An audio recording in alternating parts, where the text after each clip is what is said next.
போலந்துக்கும் அமெரிக்காவுக்கும் இடையே ஒரு குட்டி டீல். பொதுவாக போலந்துக்கு அமெரிக்கா உதவி செய்யலைனா எப்படி? ரஷ்யா உக்ரைன் போரில் உக்ரைனுக்கு பெரிய அளவில் ஆதரவை போலந்து தான் கொடுத்தாங்க. போலந்து வழியாகத்தான் ஏகப்பட்ட லாஜிஸ்டிக்ஸை உக்ரைனுக்கு தேவையான நிறைய ஆயுதங்களாக இருக்கட்டும் எல்லாமே அது வழியாக தான் வந்துச்சுன்னு வச்சுக்கோங்களேன்.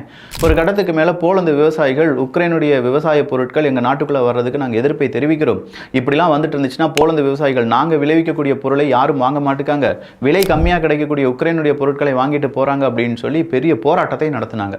போலந்து நாடு தழுவிய ஒரு போராட்டத்தை நடத்தினாங்க. அந்த போராட்டத்துக்கு பிறகு தான் போலந்து உக்ரைனுக்கு உதவி செய்கிறத பாதியாக கம்மி பண்ணிக்கிட்டாங்க. ஏகப்பட்ட சிக்கல்கள் எல்லாமே அதன் பிறகு உருவானது. இப்போ போலந்துக்கு அமெரிக்கா உதவி செய்ய போகிறாங்க. அதுவும் அவங்களுடைய F-35 விமானம், அதை பாதுகாப்பதற்கான சாஃப்ட்வேர்ஸாக இருக்கட்டும், ஸ்பேர் பார்ட்ஸாக இருக்கட்டும், அதே மாதிரி அதனுடைய மாடிஃபிகேஷனாக இருக்கட்டும், இது எல்லாத்தையுமே கவர் பண்ணுறதுக்கான ஒரு $1.85 பில்லியன் அமெரிக்க டாலர்.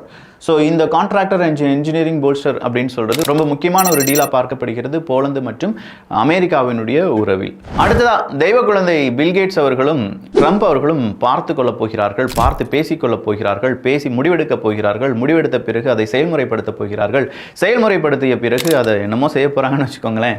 எதற்காக பார்க்க போகிறாங்க, பேச போகிறாங்க, செயல்படுத்த போகிறாங்க அப்படின்னு கேட்டால், குளோபலாக இருக்கக்கூடிய ஹெல்த் கிரைசிஸ் அப்படிங்கிறதும் ஹெல்த் ரிசர்ச் பெரிய அளவில் குளோபல் ஹெல்த்தை பற்றி நாங்கள் டிஸ்கஸ் பண்ண போகிறோம்.